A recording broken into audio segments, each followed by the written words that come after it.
Welcome to SGGS Icons, delivering success story of SGGS alumni. नमस्कार, मी doctor Ravindra Joshi, Shri Guru Gobind Singhji अभियांत्रिकी आणि तंत्रशास्त्र संस्था नांदेड येथे डीन इंडस्ट्री लायझन व ट्रेनिंग प्लेसमेंट ऑफिसर या पदावर कार्यरत आहे. 2020 साली एजीएस आयकॉन्स हा एक उपक्रम सुरू केला. या उपक्रमाअंतर्गत आपल्याच माजी विद्यार्थ्यांच्या यशोगाथा एजीएस आयकॉन्स भाग 1 व भाग 2 या पुस्तकामध्ये लिहून प्रकाशित केल्या आहेत. या उपक्रमाला माजी विद्यार्थ्यांकडून व विद्यार्थ्यांकडून खूप छान प्रतिसाद मिळाला आहे. जवळपास 8,000 प्रती आपण छापून विद्यार्थ्यांना नांदेड जिल्ह्यामध्ये येऊन महाराष्ट्रामध्ये सुद्धा वाटप केलेले आहेत. आज आपल्याकडे आपल्या संस्थेतील मेकॅनिकल विभागाचे अजिंक्य धारिया जे संस्थापक आणि सीईओ पॅड केअर लॅबचे आहेत. ते एक स्वच्छता उद्योजक म्हणून आज भारतामध्ये प्रसिद्ध आहेत आणि 2017 साली त्यांनी बीटेक इंजिनिअरिंग पूर्ण केलेले आहे आणि आज आपण त्यांची मुलाखत घेणार आहोत. आणि या उपक्रमामध्ये मी त्यांचं प्रथमतः स्वागत करतो. वेलकम अजिंक्य. तुम्ही आज एक तरुण उद्योजक आहात. जवळपास आता तुमचं भाषणामध्ये मी ऐकलं, तुमचं वय 26 वर्ष आहे. प्रज्ञा या कार्यक्रमात आज आपण प्रमुख पाहुणे होतात. आज तुमचं खूप छान भाषणामध्ये वाटलं आणि आम्हाला सुद्धा प्रेरणा येते. तर आज मी तुमची मुलाखत प्रश्नाद्वारे घेतो. तरी पहिला प्रश्न असा राहील, तुमची जी पॅड केअर लॅब्स ही कंपनी आहे, तर ती नेमकी काय उत्पादन करते आणि ती कोणत्या क्षेत्रात काम करते आणि पुढे चालून तुमच्या कंपनीचे विजन काय आहे? पॅड केअर लॅब्स एक स्टार्टअप आहे जे मी 2018 मध्ये जुलै 2018 मध्ये ची सुरुवात केली with vision to create sustainable societies by enhancing hygiene standards. म्हणजे आम्हाला सोसायटीचं एक हायजीन स्टँडर्ड वाढायचं आहे आणि एक सस्टेनेबिलिटी आणि क्लायमेट सेंट्रिक वेनी आम्हाला याचा प्रॉब्लेमचा सोल्युशन फाइंड आउट करायचं. पॅड केअर लॅब्स एक असं स्टार्टअप आहे ज्यांनी आम्ही जगातली पहिली sanitary napkin disposal and recycling system बनवलेली आहे आणि त्याचे इन्व्हेन्शन केलेलं आहे. आणि ही टेक्नॉलॉजी एक सर्व्हिसच्या माध्यमातून, ज्याला आम्ही menstrual hygiene management as a service, ही जे एन्व्हायरमेंटल कॉन्शियस पर्यावरण पूरक ऑर्गनायझेशन्स आहेत, एज्युकेशन इन्स्टिट्यूट्स आहेत, बिल्डिंग्स आहेत, कम्युनिटीज आहेत, त्यांना ही प्रोव्हाइड करतो. आणि we try to maintain health, hygiene and wellness of women employees. तर अशा पद्धतीने एक पॅड केअरची एक सुरुवात आम्ही 2018 ला केली. बट हे याचं विजन जे आहे हे खूप मोठं आहे. ही एक चळवळीचा पाठ आहे. बिकॉज जगामध्ये जवळजवळ माझ्या माहितीप्रमाणे 300 करोड पेक्षा जास्त मेन्स्ट्रुएशन वुमेन आहेत. इंडियामध्ये 1200 करोड पॅड जनरेट होतात आणि जवळजवळ 100 ते 200 करोड डायपर जनरेट होतात. आता वेस्ट हे कुठे जात आहे? 98% वेस्ट हे लँडफिल मध्ये जात आहे. आम्हाला ही टेक्नॉलॉजी जगामध्ये प्रत्येक महिलेसाठी ह्याचा कशा पद्धतीने आपण उपयोग करू शकतो आणि त्यांना एक बेटर हायजेनिक फॅसिलिटी प्रोव्हाइड करू शकतो, या इंटेन्शनने आम्हाला एक ग्लोबल लेव्हलवर घेऊन जायचं. अरे वा, तुमचं खूप मोठं विजन आहे. आणि जेव्हा आपण एखाद्या कंपनी सुरुवात करतो तर त्यावेळेला पॅड केअर या लॅब्स कंपनीची नोंदणीची सूचना कल्पना आपल्याला कशी सुचली आणि त्यामागे आपली स्टोरी काय आहे आणि आज आपल्या कंपनीचा व्हॉल्यूम काय आहे आणि आपले ऑफिसेस कुठे कुठे आहेत? हा एक फनी इन्सिडेंट होता जेव्हा पॅड केअर लॅब्स, तुम्ही पॅड केअर हे एक शब्द फाइंड आउट करण्यासाठी पण, कारण मी जेव्हा ह्याची सुरुवात केली, मी वयाचं आय थिंक 21व्या वर्ष होतं, जस्ट कम्प्लीट केलेलं. मला ह्याच्या एक बिझनेस काय असतं ह्याच्याबद्दल पण माहित नव्हती. स्टार्टअप मध्ये फक्त ऐकून होतो की स्टार्टअप हे काय असतं. स्टार्टअप हे जस्ट माहित होतं की ज्यांनी आपण सोसायटल किंवा कोणाचे प्रॉब्लेम सॉर्ट आउट करू शकतो, राईट. सो जेव्हा मी एक हे पॅरलली स्टार्टअप करायच्या अगोदर मी ग्राइंड मास्टर मध्ये R&D इंजिनियर म्हणून काम करत होतो आणि तिथे काम करता करता मी पॅरलली वेगवेगळ्या प्रॉब्लेम्स आपल्या सोसायटीमध्ये काय फेस करतात त्याचा एक संशोधन करायला सुरुवात केली. आणि त्या परिस्थितीमध्ये मला हा पर्टिक्युलर प्रॉब्लेम जो फाइंड आउट झाला जेव्हा मी पुण्यामध्ये एक लँडफिल जवळ गेलो आणि लिटरली आपले जे सफाई कर्मचारी होते ते सॅनिटरी नॅपकिन्स आणि डायपर हा कचरा हाताने सेग्रिगेट करत होते. तो तिथे एक टच पॉइंट झाला, अरे या काहीतरी ह्यांना म्हणजे त्यांच्यासोबत इंटरॅक्ट केलं की काहीतरी चुकतं. असं माणूस म्हणून मला, आपण चंद्रावर तर पोहोचलो पण एक छोटं सॅनिटरी नॅपकिन डिस्पोजल कसं करू शकतो, याचं सोल्युशन का नाही आहे. तो ट्रिगर पॉइंटनी मी जेव्हा याच्यात डीप डाऊन केलं, 2000 पेक्षा जास्त महिलांसोबत स्वतः बोललो की त्यांचं मेन्स्ट्रुअल हायजीन, मासिक पाळी संदर्भात काय काय प्रॉब्लेम्स येतात, तेव्हा मला समजलं की त्याची नीड आहे. पॅड केअर हा शब्द कुठनं आला की मला ऍक्च्युली 10 मिनिटात कंपनी रजिस्टर करायची होती, कारण एक डॉक्युमेंट सबमिट करायचं होतं. तर काय शब्द असू शकतो, काय नाही. मग सॅनिटरी केअर, अशा वेगवेगळे केअर लावत गेलो, कारण एक केअरिंग असतं, केअरनी सुरुवात झालेली आणि मग पॅड केअर हे नाव क्लिक झालं आणि मी पटकन ते रजिस्टर केलं आणि अशा पद्धतीने पॅड केअर लॅबची सुरुवात झाली. बट आता 4 वर्षानंतर सर जवळजवळ 8 शहरांमध्ये, पुणे हे आमचं हेडक्वार्टर आहे जिथे आमचं रिसर्च पण होतो, बट पुणे, मुंबई, बँगलोर, दिल्ली, हैदराबाद, चेन्नई या मोर दॅन 7 शहरांमध्ये 300 पेक्षा जास्त पर्यावरण बिझनेसेस लाईक टाटा आहेत, मेकेन्झी आहे, मर्सिडीज बेन्झ, डिलॉयट अशा मोठ्या मोठ्या उद्योगांना आम्ही सर्व्हिस प्रोव्हाइड करतो.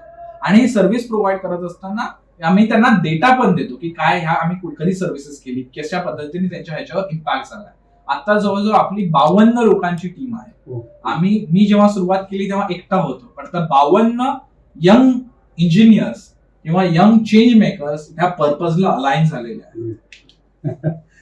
तुमचा खूप छान प्रोग्रेस आहे आणि तुमचं आम्ही एक कार्यक्रम पाहिला होता जो आज लोकप्रिय आहे. सोनी टीव्ही मध्ये शार्क टँक इंडिया हा एक लोकप्रिय कार्यक्रम आहे. यामध्ये तुम्ही सहभाग घेतला होता आणि तुम्हाला एक अनोखी ऑफर सुद्धा मिळालेली आहे. तर ती नेमकी काय ऑफर आहे आणि तुम्ही तुमचा शार्क टँक इंडियाचा अनुभव शेअर करा. शार्क टँक इंडिया जे आहे ते आय थिंक एक नवीन जो सोनी टीव्हीवर येतोय आणि खूप इंटरेस्टिंग कार्यक्रम आहे, कारण त्या कार्यक्रमामध्ये आम्हाला एंटरप्रेनर्सला एक चान्स भेटतो, एक प्लॅटफॉर्म भेटतो की आम्ही जे इतके वर्ष जे काम करतोय हिडन मध्ये राहून एक जगासोबत संवाद साधायचा. त्या इंटेन्शनने जेव्हा मी शार्क टँक वर गेलो मागच्या वर्षी 2022ला आमचं पहिलं इंटरव्ह्यू झालं. डिफरंट ऍप्लिकेशन प्रोसेसेस असतात, त्या ऍप्लिकेशन प्रोसेसेस आम्ही क्रॉस केल्या आणि फायनल आमचं शूटिंग मागच्या ऑगस्ट का सप्टेंबर 2022च्या आसपास झालं. आणि जेव्हा शूटिंग होत होतं तेव्हा मला कुठेतरी फील होत होतं की अजिंक्य, तू पॅड सगळे तिकडे जे स्टार्टअप्स येत आहेत ते D2C आहेत, कन्झ्युमर सेंट्रिक स्टार्टअप आहेत, हेल्थ सेंट्रिक स्टार्टअप आहेत.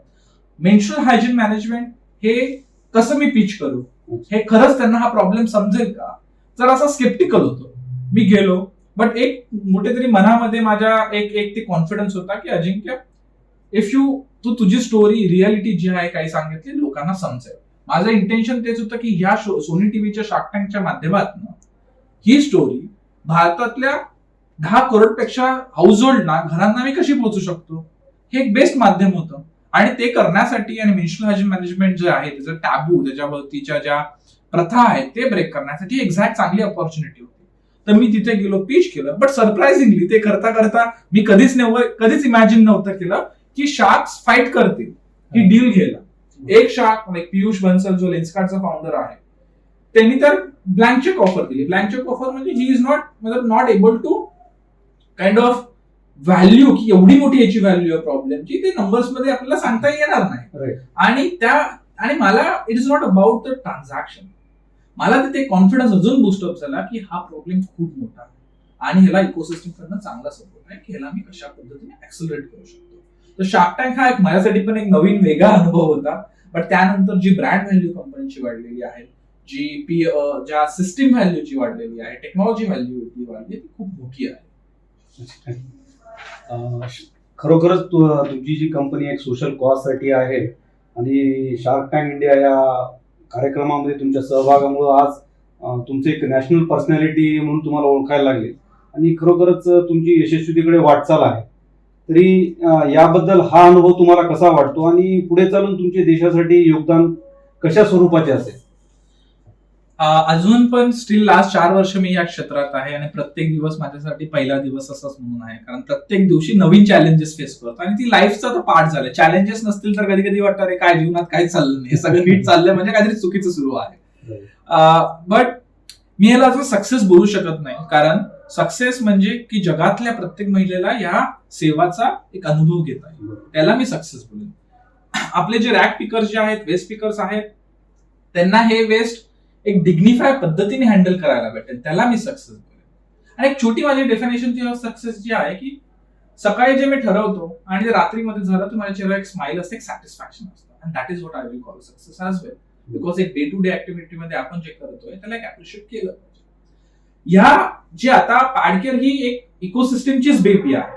माझ्या कॉलेजने म्हणजे HGGSने मला जेव्हा मी फायनल इयर मध्ये असताना तेव्हा सपोर्ट केलेला आहे, माझ्या प्रोफेसर्सनी सपोर्ट केलेला आहे, फ्रेंड नेटवर्क, नंतरचे माझे आत्ताची रिसेंटचे मेंटर, हे सगळ्यांच्या कॉम्बिनेशननी, गव्हर्नमेंटच्या सपोर्टनी, प्रायव्हेट ऑर्गनायझेशन सपोर्टनी हे पॅडकेअरला एक त्यांनी वर उचलून पकडलंय. कारण त्या नोबेल कॉज जे आम्ही सॉर्ट आउट करतोय किंवा रिझॉल्व्ह करतोय.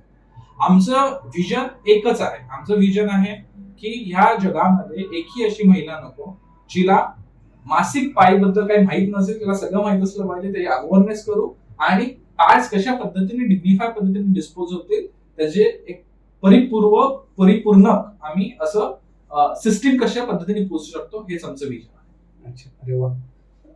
आज हा जो राष्ट्रीय प्रश्न नसून हा जागतिक प्रश्न आहे आणि तुमचं जे विजन आहे की जगातल्या प्रत्येक महिलेला हा विषय माहीत झाला पाहिजे आणि प्रत्येकाची ती केअर आपण घेतली पाहिजे.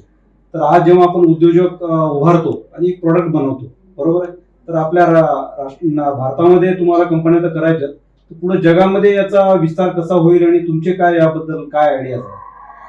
पॅडकेअर लॅब्स ही फक्त एक भारतीय किंवा एक डेमोग्राफिकला कन्स्ट्रेंट असं आम्ही स्टार्टअप नाही. लास्टच्या 18 महिन्यातच आम्ही 6 सिटीज मध्ये ह्याला घेऊन गेलो. याला आता आम्ही भारतामध्ये न करता म्हणजे आम्ही जे मार्केट अपॉर्च्युनिटी आहे ही वेगवेगळ्या डिरेक्शन मध्ये. एक आहे की रुरल इंडियामध्ये ह्याचा कसा पद्धतीने आम्ही स्प्रेड करू शकतो, त्यासाठी आपण कोलॅबरेटर्स बघतोय. मायक्रो एंटरप्रिनरशिप मॉडेल आहे, सेल्फ हेल्प ग्रुप्स आहेत, असे वेगवेगळे मॉडेल्स आहेत.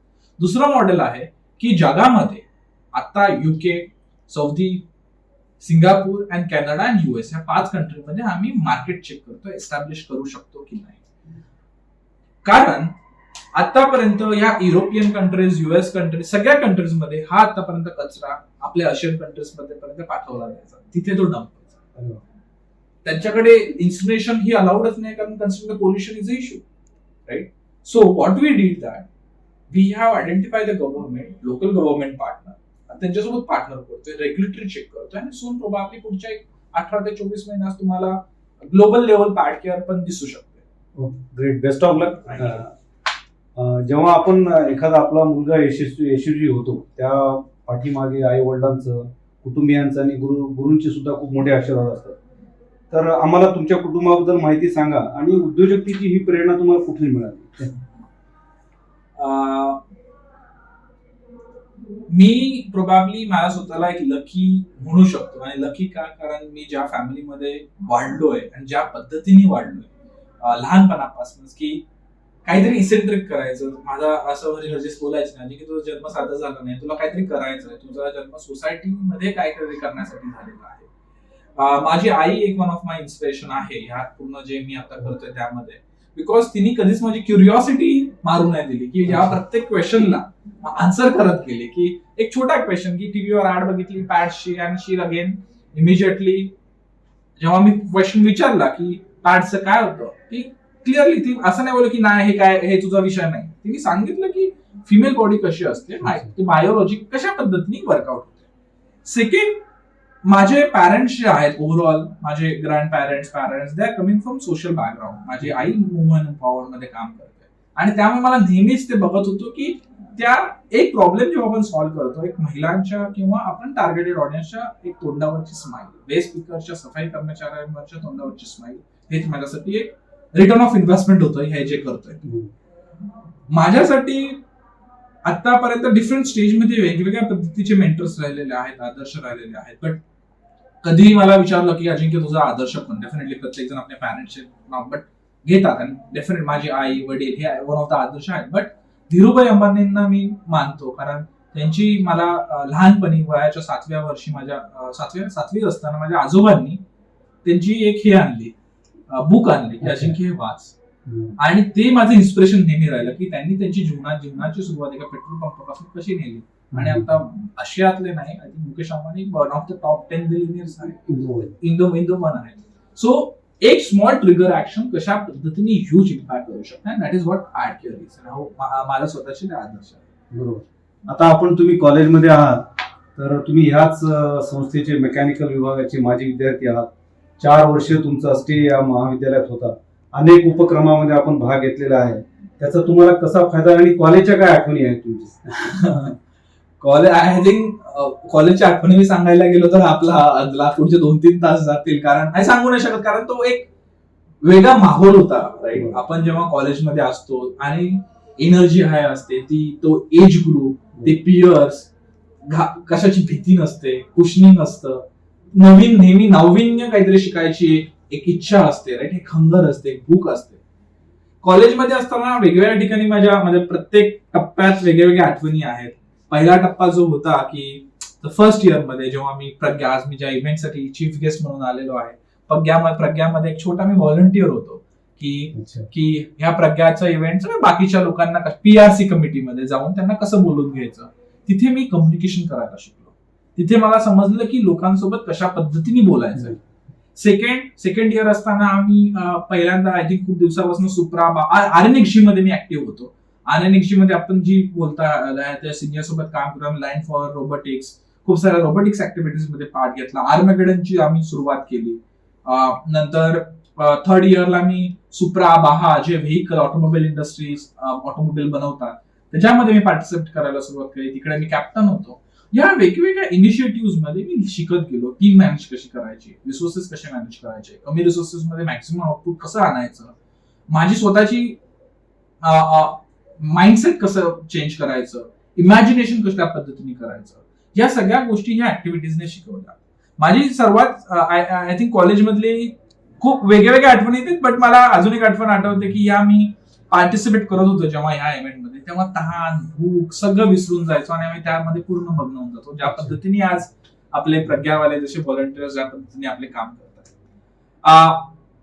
अजून एक माझ्यासाठी एक खास आठवण होती की कारण थर्ड इयरला मी जेव्हा असंच वेगवेगळ्या टॉपिकवर रिसर्च करायला लागलो, मी एक पहिला रिसर्च पेपर पब्लिश केला, आय थिंक पेटंट पब्लिश केलं की आपलं मॅग्नेटिक इंजिन अँड ऑल. मला माहित नव्हतं IP काय असतं, मला काहीच नव्हतं माहिती. बट ज्या पद्धतीने मला इन्स्टिट्यूटनी NGGSने सपोर्ट केलं, फाईल करण्यासाठीचा खर्च पण इन्स्टिट्यूटने दिला, कसं करायचं ते पण इन्स्टिट्यूटने दिलं आणि आता ते पेटंट फाईल झालेलं आहे. सेकंड, रिसर्च पेपर फाईल करण्यासाठी सबमिट केलं. आम्हाला ऍक्सेस, जो लॅबचा ऍक्सेस होता, रात्रभर काम करण्यासाठी आम्हाला प्रत्येक लॅबचा ऍक्सेस होता. हे कुठल्या मोठ्या इन्स्टिट्यूट मध्ये नसतं भेटलं.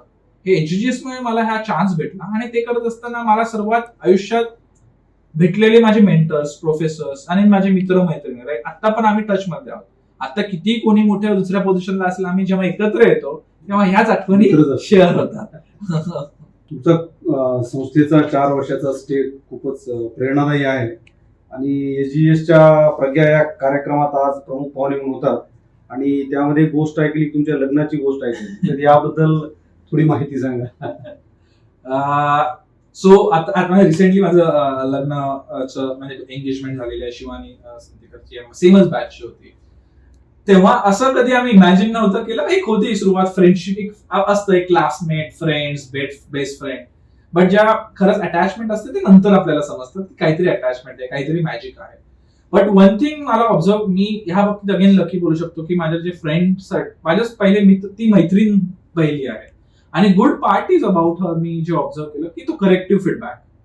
प्रत्येक वेळी अजिंक्य जे करतोय ते बरोबरच नाही, कोणीतरी क्रिटिक करायला हवं की जे करतोयस खरंच करतोयस का, बरोबर काय, पॉइंट ऑफ व्ह्यू प्रत्येकाचा असतो.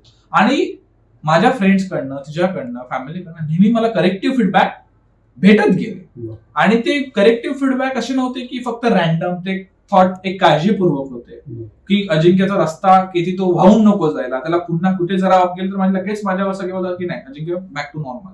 तुझा उद्देश एवढंसं करून हवेमध्ये जाण्यासारखा नाहीये, तुझा जन्म वेगळ्या कारणासाठी झालेला आहे.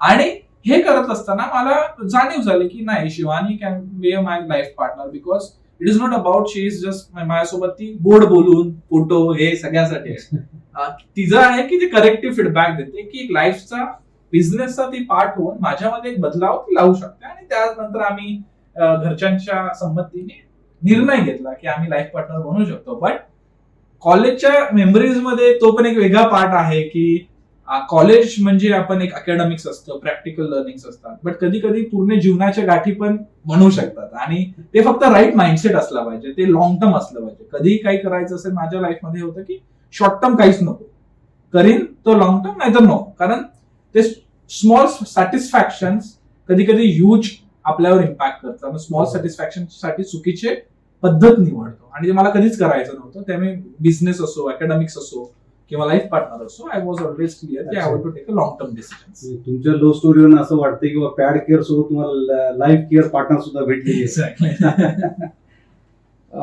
जेव्हा आपण आपलं शिक्षण संपवतो, बीटेक झाल्यानंतर प्रत्येकाची इच्छा असते की बाबा मला चांगलं प्लेसमेंट भेटलं पाहिजे. तर तुमचा पहिला जॉब कुठे होता आणि नंतर हा जॉब सोडून तुम्ही उद्योजक कसे झालात आणि सुरुवातीला जो स्ट्रगल असतो तर तो तुमचा प्रवास कसा होता? मी 2017 मध्ये माझी आय थिंक फायनल इयरची एक्झाम झाली, प्रोजेक्ट झाला. मी 2 कंपन्यांमध्ये प्लेस होतो. त्यामध्ये एक टाटा कन्सल्टन्सी सर्व्हिसेस मध्ये प्लेस होतो, ॲज वेल ॲज मी ग्राइंड मास्टर औरंगाबादमध्ये प्लेस झालेलो. मी चूज केलं ग्राइंड मास्टर मध्ये जायचं. जरा पॅकेज कमी होतं, but I want to learn because माझे डायरेक्ट पॉईंट ऑफ कॉन्टॅक्ट तिकडचे सीईओ होते. तो हा कॉन्शियस डिसिजन मी त्यांच्या तिकडनं घेतला आणि मी ग्रँड मास्टर मध्ये जॉईन झालो.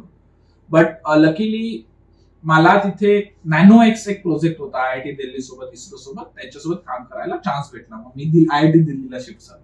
आयआयटी दिल्लीमध्ये इस्रो सोबत मी काम करायला लागलो. मला वेगवेगळ्या गोष्टी समजायला लागल्या. बट कुठेतरी ऍट द एंड होतं की हे सगळं करतोय, बट हे कुणासाठी आहे? खरंच मी काय इम्पॅक्ट करतोय? खरंच मी जगामध्ये काय चेंज आणतोय? खरंच माझ्यामध्ये मुळे कोणाचा फायदा होतोय? मला कधी कधी आन्सर नाही यायचं. तर ती कुठेतरी की नाही अजिंक्य सुरुवात कर, बघू काय जे होईल तो. तर दिवसभर मी काम करायचो. सकाळी 9-9:30 जायचो, रात्री 8-9:30 यायचो, जेवायचो आणि रात्रीचे 3-4 तास हे माझे असायचे. म्हणजे मी कोणालाच नाही, मी मित्रांसोबत कोणासोबत बोलायचो नाही, मी फॅमिली सोबत हाय बाय, कारण मला काहीतरी करायचं होतं. तर वेगवेगळ्या टॉपिक मध्ये म्हणजे वेस्ट मॅनेजमेंट मध्ये, एनर्जी मॅनेजमेंट, ऑटोमोबाईल सेक्टरमध्ये वेगवेगळे सोल्युशन मी शोधायला सुरुवात केली. आणि ते करत असताना इन्सिडेंटली हा प्रॉब्लेम मला आयडेंटिफाय झाला. आणि मी जॉबच करत असताना मला फंडिंग छोटं भेटलं. मग मी I took that kind of risk. नाही, मला माझं स्वतःचं काहीतरी करायचं आहे आणि मला आता माझं वय पण आहे रिस्क घ्यायचं. ती रिस्क टेकिंग ॲबिलिटी खूप important. I took that risk in 2018. I started PadCare labs without any experience, but एक कुठेतरी कॉन्फिडन्स होता.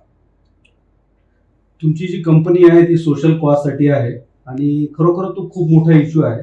आणि आज बऱ्याच ठिकाणी आपले भाषण झालेले आहेत आणि आपल्याला प्राइजेस पण मिळाले. तर याबद्दल थोडक्यात माहिती द्या. Good part about PadCare and me what happen की प्रत्येक टप्प्यामध्ये मला एक ऍप्रिसिएशन भेटत गेलं आणि ऍप्रिसिएशन खूप इम्पॉर्टंट आहे. कारण तुम्ही जेव्हा काहीतरी चेंज करायला जाता आणि तुम्हाला ऍप्रिसिएशन नाही, मोटिवेशन डाऊन होतं. आणि प्रोबॅबली प्रत्येक मला मिस्टर महेंद्रांकडनं इंटरॅक्ट करायला ट्राय भेटला, सुधा मूर्ती मॅडम सोबत बोलायला भेटलं, टाटा ट्रस्टने सपोर्ट केला, खूप गव्हर्नमेंटच्या लोकांपासून मी नरेंद्र मोदींसोबत माझ्या मागच्या 2 वर्षापूर्वी मला व्हिडिओ कॉन्फरन्स वाले बोलायला भेटलं. तर या सगळ्या लोकांसोबत जेव्हा बोलायचो मला तेव्हा की अजिंक्य तो करेक्ट पाथ आहे, you have to just go ahead. ते अप्रिसिएशन, हे जे अवॉर्ड्स, जे सक्सेस स्टोरी जे येतात, मी त्याच्याकडे एक वेगळ्या नजरेने बघतो. हे मी एक इन्स्पिरेशन अँड अप्रिसिएशनच्या दृष्टीने बघतो, सच दॅट माझी टीम, मी मोटिवेट होऊन अजून फुल फोर्सनी हे जे विजन घेऊन आम्ही चाललोय त्याच्यावर आम्ही काम करू. आज तुमची स्टोरी तुम्ही शेअर केली. आज तुम्ही एक सक्सेसफुल उद्योजक आहात आणि तुमच्यामध्ये देशासाठी काहीतरी करण्याची एक जिद्द आहे. आणि शार्क टँक इंडियाच्या यशाने सुद्धा तुम्ही एक राष्ट्रीय व्यक्तिमत्व बनला आहात. त्यामुळे आज अभियांत्रिकी महाविद्यालयातून पासआउट होणारा विद्यार्थी सहसा प्लेसमेंटकडे, पॅकेजकडे पाहतो आणि तुमचा महाविद्यालयातूनच उद्योजकतेकडे कल होता. तर विद्यार्थ्यांसाठी काय संदेश राहील? माझा एकच संदेश असा असेल की तुम्ही जेव्हा इट्स ओके की जरा कन्फ्युज असणं लाईफमध्ये, तुम्हाला जॉब करायचा आहे, बिझनेस करायचा आहे, it's okay to be little bit confuse. But आपण तुमच्या नेटवर्क सोबत, मेंटर सोबत बोला आणि ती क्लॅरिटी आणा की तुम्हाला एक्झॅक्टली काय हवंय. फक्त आपले मित्र करतायत, मैत्रिणी करते म्हणून प्लेसमेंट घेऊ नका किंवा आपलं जॉब नका घेऊ, किंवा माझी मैत्रीण मित्र XYZ कंपनीमध्ये प्लेस झाले, चला मला पण तिथे जायचे. कम्फर्ट झोन मधनं बाहेर पडा. खूप जास्त पद्धतीने पुस्तकं वाचा. लाईक HGG सायकॉन जरी तुम्ही वाचलं तर तुम्हाला इन्स्पिरेशन स्टोरी भेटतील, ज्याने तुम्ही मोटिवेट होऊ शकता, ज्याने तुम्हाला समजू शकते की प्रत्येकाच्या लाईफमध्ये की काय काय त्यांनी स्ट्रगल केलंय. जिथे स्ट्रगल नाही तिथे ग्रोथ नाही. आणि हे नेहमी ऑब्झर्व केले. प्रत्येक जे जास्त त्यांनी स्ट्रगल केले लाईफमध्ये, ऑटोमॅटिकली त्यांना त्याच पद्धतीने ग्रोथ पण भेटत गेलेली आहे. थर्ड की एक तुमची जी भूक आहे, हंगर आहे, ती नेहमी राहिली पाहिजे. आणि ती हंगर आणि भूक कशी राहत राहील की स्वतःच्या कम्फर्ट झोन मध्ये नका जाऊ. किंवा जेव्हा एक ट्रॅप असतो की जेव्हा तुम्हाला बिझनेस खूप लोकांना असं करायचा असतो, बट ते पहिले बघतात की मी जॉब घेईन, चांगला जॉब घेईन, मग ते कमवायला लागतात. मग कमवायला लागतात तर कुशनिंग येते, लाईफस्टाईल वाढते. मग अरे यार मी बिझनेसमध्ये गेल्यावर माझं इन्कम चॅनल कमी होईल, तर मला मग ते बाहेर त्याच्यातनं पडूच शकत नाही. ट्राय करा की हे होऊच नका देऊ. पहिल्या क्षणाला तुम्हाला there is no perfect time. तुम्हाला आज बिझनेस करायचा, तुम्ही आज सुरू करा, आज त्याच्यासाठी टाइम द्या, आज त्याच्यासाठी धडपडा. तुम्ही फ्युचरमध्ये बोलून मी फ्युचरमध्ये करणार असं होऊ शकत नाही. तर HGS च्या विद्यार्थ्यांना हे सांगायला आवडेल की तुम्ही एक राईट इकोसिस्टम मध्ये आहात, राईट एनर्जी मध्ये आहात, त्याचा फायदा उठवा रिसोर्सेसचा, आणि तुम्हाला जे मनाला वाटतंय ते लॉंग टर्म साठी करा, शॉर्ट टर्म डिसिजन्स नका घेऊ.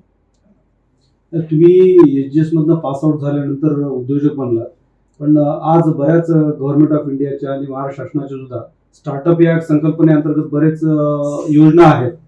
तर एक विद्यार्थी दशेतच विद्यार्थ्यांना उद्योजक कसं बनता येईल, तर यामध्ये आपलं थोडक्यात मार्गदर्शन पाहिजे. हा खूप इंटरेस्टिंग क्वेश्चन आहे, कारण मी जेव्हा 3rd-4th इयरला होतो, मी बघत होतो की मला कशा पद्धतीने फंड्स भेटतील, कशा पद्धतीने मला एक्सटर्नल सपोर्ट भेटेल. आणि कॉलेज करतं, बट कॉलेजच्या व्यतिरिक्त पण गव्हर्नमेंटच्या खूप साऱ्या स्कीम्स आहेत. पहिली स्कीम अशी आहे की एंटरप्रेन्योर इन रेसिडेन्स, जी डिपार्टमेंट ऑफ सायन्स अँड टेक्नॉलॉजीची आहे, जिथे विद्यार्थ्यांना 50,000 रुपये प्रति महिना दिले जातात 18 महिन्यासाठी. इथे ते वेगवेगळ्या पद्धतीने प्रोजेक्ट एक्सप्लोर करू शकतात, प्रॉब्लेम आयडेंटिफाय करू शकतात. निधी प्रयास 10 लाखाची स्कीम आहे, स्मार्ट इंडिया हॅकॅथॉन आहे, अटल इनोव्हेशन इंडिया चॅलेंज आहे, नीती आयोगच्या स्कीम आहेत, बैरागच्या स्कीम आहेत, डिपार्टमेंट ऑफ बायोटेक्नॉलॉजीच्या. तर पैसे हा इश्यू नाही आहे, it is all about mindset. तुमच्याकडे जर चांगला प्रॉब्लेम असेल आयडेंटिफाय केला, तुमच्याकडे जो ऍटिट्यूड असेल, तुम्हाला फंड करणारे खूप जण भेटतील. मीही करेन. इथे काही असं राहायचं असेल, त्यांना चांगला प्रॉब्लेम असेल ग्लोबल, सो मी आपल्यासारखे मी आणि HGSचे आयकॉन्स असतील खूप सारे, ते पण इन्व्हेस्ट करायला रेडी असतील. So this is what we can do at a college level. आज HGS आयकॉन्स अजिंक्य धारिया, जे संस्थापक आणि CEO पॅडकेअर लॅबचे आहेत, त्यांनी आपला सक्सेस जर्नी विद्यार्थ्यांसाठी शेअर केलेला आहे. आणि खरोखरच तुमच्या या प्रवासातनं विद्यार्थ्यांना प्रेरणा मिळेल आणि नक्कीच आपल्या महाविद्यालयात उद्योजक तयार होतील. तरी आपण इथे आलात आणि आपली स्टोरी शेअर केली त्याबद्दल धन्यवाद. नमस्कार.